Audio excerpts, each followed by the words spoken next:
with all due respect, you got no idea what it's like to be number one. Welcome back to Fog Entertainment. We are number one. Alright, everybody. In our own heads only. Aye, in our own heads only. But Tony, he put Silvio to the sword. Silvio thought he could step up. Tony washed him away, man. Absolutely bashed him in his own place of work. At the bada bing, bada boom. You know what? I didn't like this for Tony because I get it, man. Season finale. Let's create a bit of tension and all that stuff. But I mean, Silvio for the first time in this series grows a set and actually speaks up against Tony. And he got shot down. He got swiped away like a fly. This will be the last time Silvio ever gets out of line or Quite says frankly, Tony, you got a problem with 40. But why did Silvio back down so easily? Because he's a fucking card-there, man, that's why. Like, see if Silvio continues to argue his point. Is it going to come to blows? Is Tony going to kick him out? Like, kill him? I mean, look at the whole... I mean, look at what... I highly doubt it. I mean, look at when Tony punched Ralph, man. It was considered... You know, the worst thing ever. I think... So I highly doubt Tony's going to... I think consistency goes out the window when it comes to the Sopranos because... Tony can do what he wants to people, but it's one rule for him, one rule for another. Look at the guy he barred. Tony B, right, which we'll get to soon. The crew's very split why Tony isn't just handing him over. But then when Tony arrests... Very split? I think everybody wants him hungover. Well, pretty much, right? But yeah, well, I mean, the main guy, like, I mean, that's a decent split. But my point is, with Feach, when Tony fucking gave him up to the police... No, where, no. What? Yeah, where's the consistency? Where is the consistency? He gave him up because... And what's fucking worse? Feach did nothing. Yeah. Oh, he rustled a few feathers, so's fucking everybody. Tony just... No, Feach is one of the... Tony just assumed that Feach might be causing issues and he might not just bow down. Oh, he could be a bit of a problem, so I'm going to rat him out. That was pathetic for Tony. No, I think... Yeah, man, they always talk about having a code and that you never rat and you all... I think giving him up, man... Feach even got a mention in this episode. Anyway, we do begin the episode at the morgue. You've got Jimmy, Johnny and Phil. Phil's like, I want to sue him for all that pancake shit. Obviously not a fan of when they do people up at morgues, so I totally get that. Meanwhile, Tony B is still at Uncle Pet's. Vacated Kinderhook, New York farmhouse. Will he survive this episode? You predicted he'd get to season 6. I don't quite think he's going to get to season 6 though. No, it's not looking good for him. No, Raymond's birthday dinner. Raymond's obviously a rat. Everyone's kind of burying Tony here. He even had a scene where big fat Fanuc Fito turned around and said, "Here, I think we should wipe out the boss." He said that to his crew because he's a captain. It's like, who the fuck does Fito think he is? Yeah, see if that got back to Tony. Would Tony not be like, what are you on about, wipe me out? Yeah, it came because Phil battered wee Benny. Again, Chris, he's sitting in his mother's house. Phil and some guy turn up. Basically, I mean, they call Chris's mother a cunt, and they're basically looking to kill Chris. And they're manhandling her, and Chris is just sitting inside his house, panicking. But see, I think this is plot armor, man, because Chris doesn't have a good relationship with his mum, right? I get that. I don't think Chris is the kind of... I think he's a hot... I mean, he would want to protect his mum, I'm telling you, he'd be out there. He had a gun as well. No, I think it's actually pathetic that Jersey was pretty much hiding Chris this entire episode and, refusing to back him. It was just very weird, but, Chris, he's in a hotel room for the whole episode, obviously. What happened to Adriana, all that good shit, but, again, Phil, he wants revenge. Is he going to get it? Who frickin' knows? Tony then goes to Dr. Melfi. He can't really go into the situation with Tony B, so she's like, well, you know what, I can't help you. These scenes got old 4 seasons ago, so that's my problem here. I honestly thought, well, when I first seen The Sopranos, I actually thought the whole thing was like a one scene. I thought that was just the intro to the show, kind of like similar to GTA. Yeah. GTA 5. Aye. I thought it was going to be like, but then I just assumed that this is going to be a season 1 thing. I didn't actually realise he was going to see a strength throughout the entire show. No, I agree. I really... I mean, that seems a bit strange. Like, wouldn't you move beyond that, like, at one point? Or, I don't know. Tony, though, he's in desperate need for some advice. So he goes to Uncle Junior. Uncle Junior's checked it, man.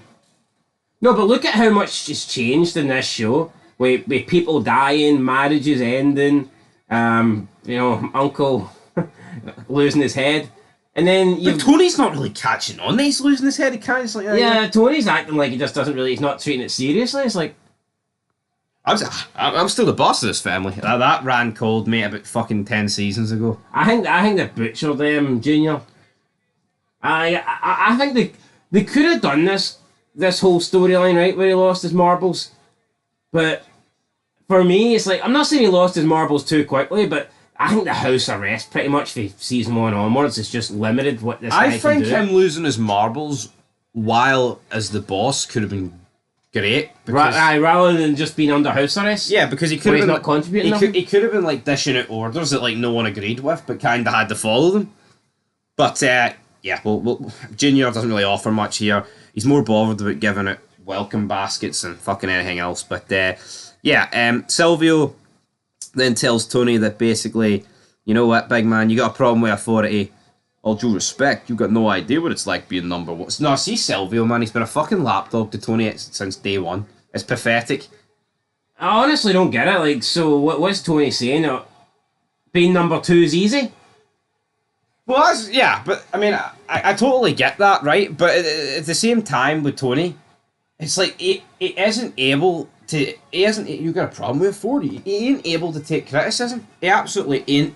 And for Silvio, the problem is, man, you see other TV shows you got a leader, they can take criticism. Who's honestly gave Tony the most criticism in this show? Like verbal abuse. I would say Chris, definitely, hands down Chris. I would say Artie would be like a close second or third. Tony B did. Yeah, Tony B did. He didn't like it. I mean, maybe. I'm not saying he was giving him big verbal, like, but I think Ralph would stick up to Tony. Aye, Ralph would, absolutely. But everyone, I would say Richie, everyone that stood up to Tony's dead. Even Tony Aprile? Jackie Aprile Jr. Jackie Aprile Jr. Aye, and Richie Aprile. Richie Aprile, what's the one? Everybody that stood up to Tony has ended up dead. Will Silvio end up dead? Via Tony. And you know what? I'd actually say, see out the original squad that Tony had, out the captains, I would probably say Big Sal was the one that was most likely to, Yeah. you know, speak out against Tony or confront him. So, I mean, it just seems like Tony wants a bunch of yes men, which we've known for a while. Absolutely. We then cut to Tony. I mean, I thought the scene with Silvio is one of the more iconic. I mean, this is like a meme, this. When it's like, oh, when you tell your co-worker that you're the top man in your shop or something. Whatever. But he visits Polly. He notices the horse painting that Polly refused to fall out, which I thought was pretty funny. And he's like, what the fuck, Polly? What the fuck's that? Why am I a lawn jockey? Yeah, he took this really bad. Polly's trying to put him, oh no, you're a general. Oh, you're Gru, it's a good piece, I can't get rid of that. And then he just he loses the plot. He thought about it and then he went, nah, fuck it. And then he just picked it up and bends it. But it's almost like him looking at this, he finally clicked on that he's a general. So what does it send Tony to do? It makes him grab a pump-action shotgun and head up to the farm. And as we have Tony B arriving back at the farm in New York City. Then he's walking, he's got his grocery bag, the typical American brown bag. He goes to open the door, the keys are in the door, but then Tony's there. We had pump-action shotgun, bang, good night. Bang. I mean, did Tony really need to use a shotgun? Yeah, what was the need of the shotgun, actually? Quick and painless, but I mean, a headshot with a pistol would have done the same thing. And I guess he's not getting an open casket, like, so I don't think it really matters. Yeah, no, it doesn't really matter. Getting buried out in the woods, I guess, but... I mean, for me... I'm not even sure he gets buried out in the woods. I don't even know what happens with the guy, but... Just, it's the Sopranos, man. You know, I mean, obviously, it's my second time watching the show, but I remember being, like, generally surprised the first time I watched it, but on the second rewatch, it's like... I think Tony B had to go, but I think this is a better way of dealing with it. I don't know. What did you make of the death? For me, it was just a bit... It sums up The Sopranos, underwhelming. I mean, could Tony not have let him escape and just claim that he doesn't know where he is? Is that not a possibility, or would New Jersey not have settled for that? New York? Here. Why not, though? See, no, but this whole logic that they were hanging on to, oh, Tony knows where he is, because Tony did know where he was, but see if he actually, I mean, how stupid of bloody Tony B sitting in Kinderhook in New York, man. I see if he fled to, like, the Bahamas or something, no one's going to know, but obviously catches a bullet. Tony then goes to a payphone. He lets Johnny Sack know where he is. Then Phil turns up. He opens the door, but then he looks and he spots the dead body of Tony B. So that's all over. Then we see a phone call between Tony and Johnny Sack. Johnny Sack then says, "This has made it worse." And again, that is the problem with Tony just killing his own cousin. They were obviously not going to be happy about this. You know what I mean? Yeah, I just feel like there's no pleasing them though. No, there is no pleasing them, but I mean, we'll get to the final confrontation at the New Jersey house at the end, but there was also the arc this episode with AJ. Oh, could he become a party planner? Tony makes fun of it, the idea, because people that are into that are normally gay. But now Carmella and Tony are happy though, because AJ's finally found something that he's fired up about. He made $300 at a free house, and they're making it, man, that he's like the greatest entrepreneur of all time. Yeah, I mean, let's get a grip here and put it into perspective. I mean, it's some wee house party. I'm surprised that Carmella thinks this is like a viable career or something, like, you know, it's like, fuck, it's cheap. No, it is cheap. Chris still on the run. I mean, he kind of buries Tony to Silvio's face, and Silvio's like, He's done a lot for you, Chris. He's done a lot for you. Do anything in the specifics? It's like, alright, he done a lot for him, right? But could you actually argue that Chris is the one that's done a lot for Tony because he gave up his wife to protect Tony? Yeah, do you ever think maybe that Tony is only maybe equally done what Chris has been willing to do for Tony? Yeah, I don't know why we're pretending that like Tony's up here and Chris is down there, but then we get like a scene between Tony and Chris.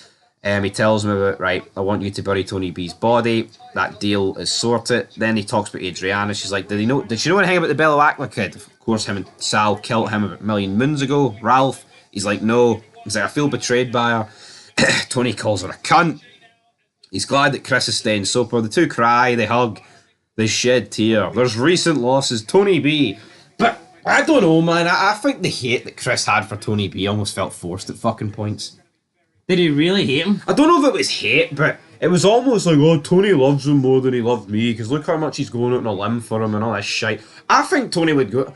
Again, I don't like the fact this episode that Phil's trying to kill Chris and no one... I mean, I guess Tony's putting him out in the lamb, but they're greeting. Anyway, that's where that ends. Tony then has a meeting with Johnny Sack. They go to his New Jersey house. Tony's like, you know what? I don't give a fuck, John. I killed my cousin. How about you just name his price? And that's it, done. But then Johnny's like, you know what, he'll probably want to be consigliere. And Tony's like, I mean, can you see Phil being consigliere? Number 2 to Johnny Sack. Why not? Who else would he want? That is it, but it doesn't really matter because the FBI turn up and Johnny Sack gets arrested. Tony's then running in his fat fucking jacket. He drops his gun in the process. He then receives a phone call from his lawyer who's informed him that old man Jimmy has betrayed New York and he's gave up Johnny. And but the Sopranos weren't mentioned in the indictment, so all good for him. But going into season 6, Johnny Sack going into the can. Phil Leotardo, big man leading New York. Which obviously sets up for an interesting dynamic, but again, to me it felt like a bit of a lackluster season 5 finale. Tony B dies, Johnny Sack goes to jail, and a few other New York guys, but it's like, really? What actually happened in the grand scheme of things? Tony's crew is pretty much unharmed. If we're being truthful about it, I mean, Tony B's kind of been out the crew for the past couple of episodes for what he done. Not done much for me. Yeah, I mean, I thought it was a bit lackluster, kind of predictable. It was set up for Tony B to maybe come to a bad end, and that's exactly what happened. I mean, there was no deaths, really. I mean, and then at the end, when we see the authorities closing in, I mean, I'm going to wonder, will New York believe that Tony has perhaps... Well, I don't think Tony would rat, but maybe set them up. I mean, it was a bit convenient that they had that meeting. No, they don't, because it was Jimmy that ratted for New York. So. How do they know that? Because fucking Tony's lawyer knows that, and it's public news. Fair enough. So I mean, they can think it's Tony all they want, but anyway, guys, I'll give it a 7. I thought it was alright, but I don't think The Sopranos has really ever delivered on a finale. So I'll give it an 8. I mean, I like that. Sad to see Tony go. I mean, is there a way that he could have stayed alive? Could Tony have done something to keep his cousin from getting a shotgun blast. I mean, potentially, but Could he have sweetened the deal with New York? Who knows? But end of the day, Big Phil, he lost his brother, Billy Leotardo, and it's all over. Anyway, guys, 7.5 out of 10. Till next time. Peace.